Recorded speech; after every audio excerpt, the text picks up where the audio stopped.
Merci, Monsieur le Président de la République. Vous avez souhaité répondre aux questions de 3 entrepreneurs qui vont maintenant apparaître comme par miracle de derrière ce rideau. Et donc j'appelle Caroline Semin, que voici.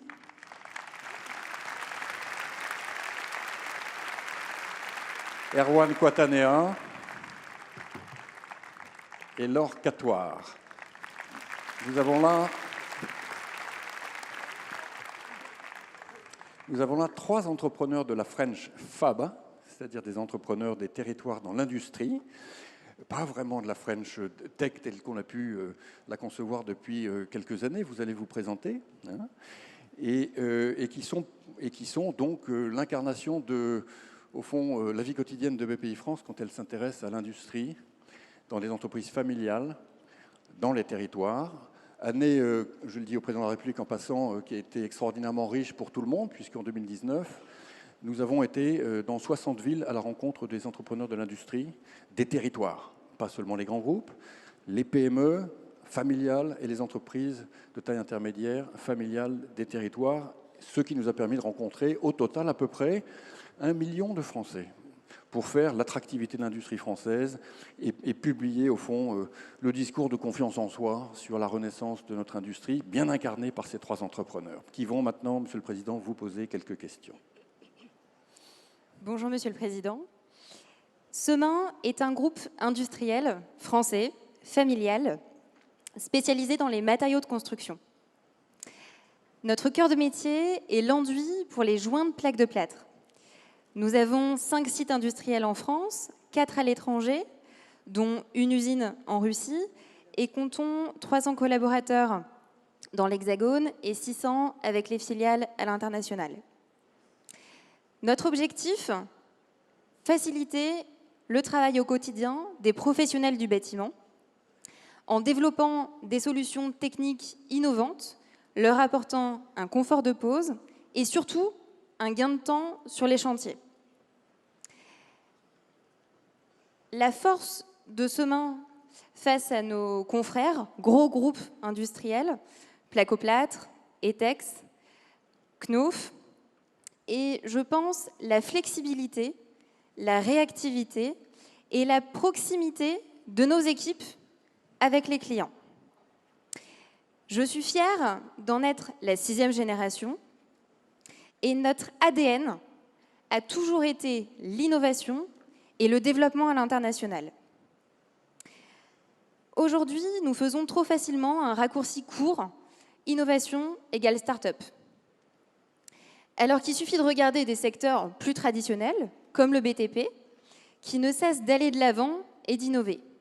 Pour preuve, Semin sort près de 10 nouveaux produits par an et nous investissons 3% de notre chiffre d'affaires en R&D. Sur ce point, le crédit impôt recherche, couplé à diverses solutions de financement proposées par la BPI, nous sont essentiels, nécessaires pour notre croissance.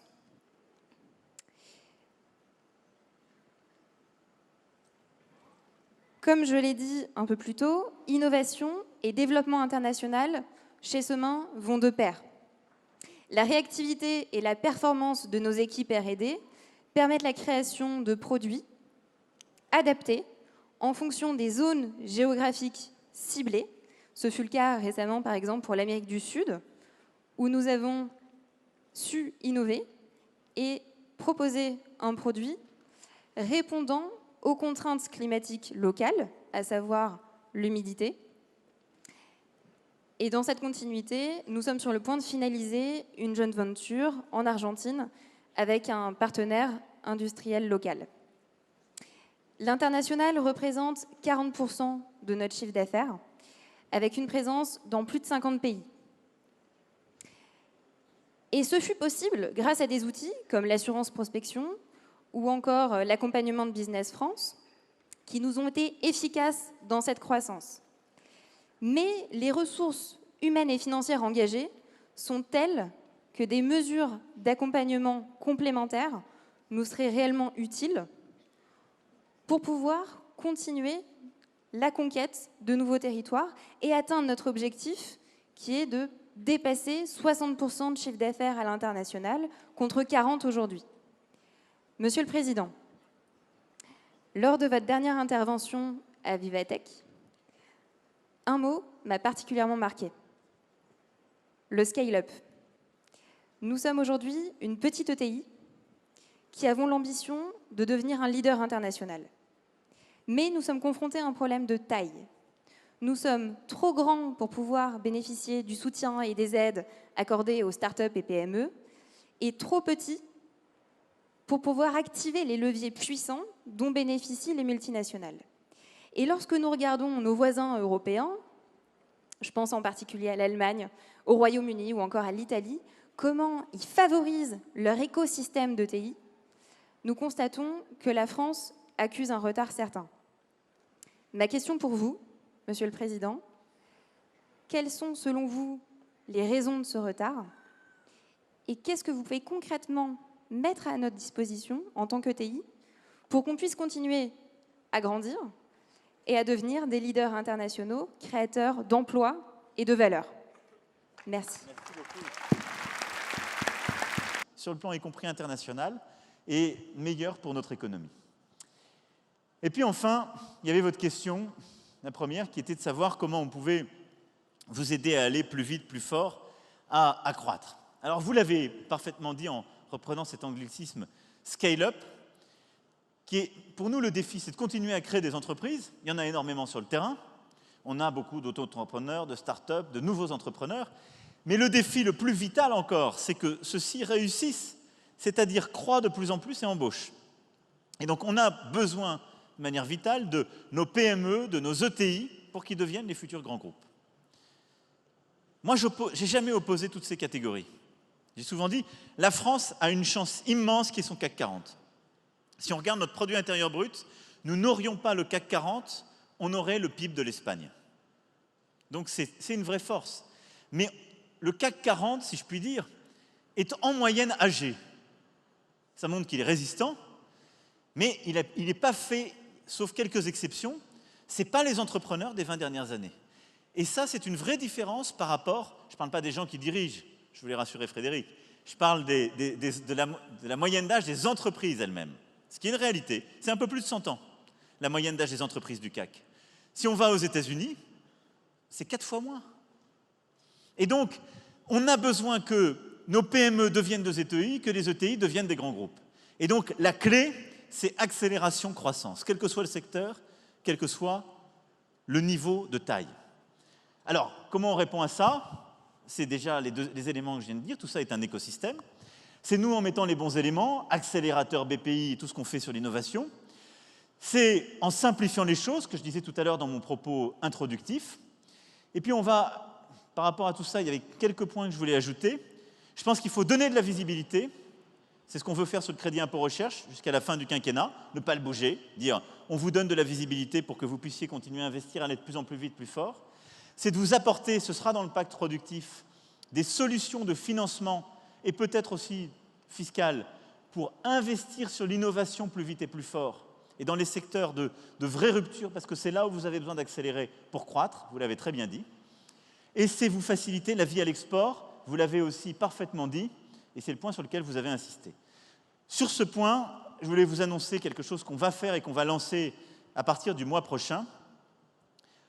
On a construit tous ensemble une vraie innovation, une vraie simplification qui a été cette Team France Export, où on a mis ensemble Business France avec les régions, les chambres de commerce et d'industrie. On a dit tous les partenaires qui accompagnent à l'export se mettent autour de la table, c'est une même offre pour aider.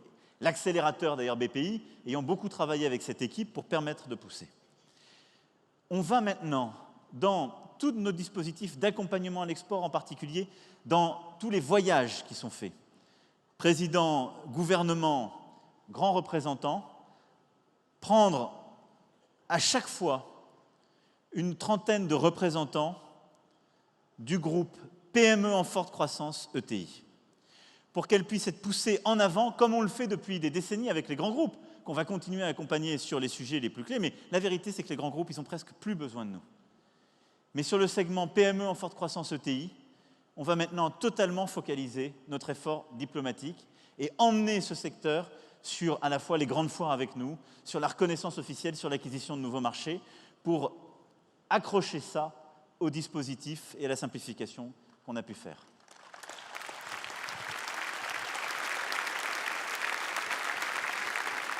Et ça, on le commencera dès la foire de Shanghai, début novembre, qui sera un rendez-vous très important.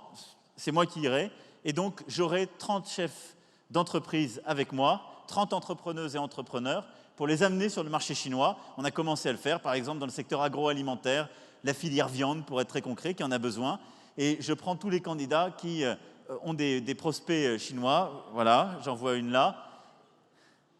Donc là, il faut que quelqu'un aille ramasser les copies. On va, pour être très concret, qui est-ce qui donne son mail ?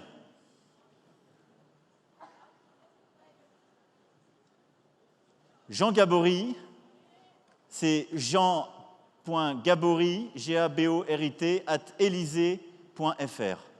E-L-Y-S-E-E.fr.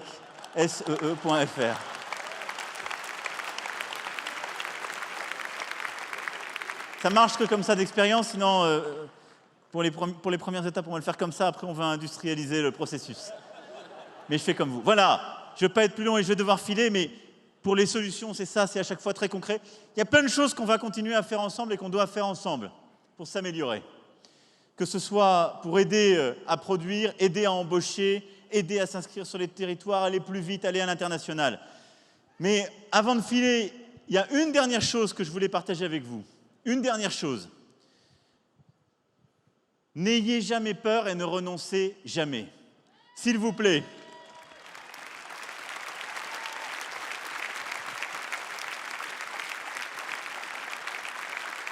Il y aurait tous les jours des raisons de douter. Je sais que vous-même, il y a des tas de soirs où vous devez aller vous coucher en disant « c'est terrible ». Il y a plein de raisons d'arrêter. Il y en a tellement qui réussissent en faisant beaucoup moins d'efforts ou autres, etc. Alors en plus, il y en a qui disent « jamais, c'est super ». Je peux vous dire, au gouvernement, dans l'administration, tous ceux qui veulent faire bouger les choses, ils peuvent avoir parfois le même état d'esprit. Parfois, moi-même, ça peut m'arriver. Mais en tout cas, je peux vous dire une chose. Il n'y a pas un matin où je ne me lève pas en me disant « pas le droit d'hésiter, pas le droit de continuer à prendre des risques et avancer, parce que notre pays le mérite, parce que c'est maintenant que ça se joue. C'est maintenant que ça se joue pour la France, pour l'Europe, pour les entrepreneurs que vous êtes, pour beaucoup de nos territoires. On peut transformer les choses. On est en train de les redresser. Moi, ça ne m'intéresse pas de réparer, redresser. Je veux qu'on casse toutes les limites. On peut le faire. Nous sommes un pays d'inventeurs, d'entrepreneurs, de conquêtes. Ne renoncez jamais, n'ayez pas peur, prenez tous les risques. On sera là pour vous accompagner. Merci à vous.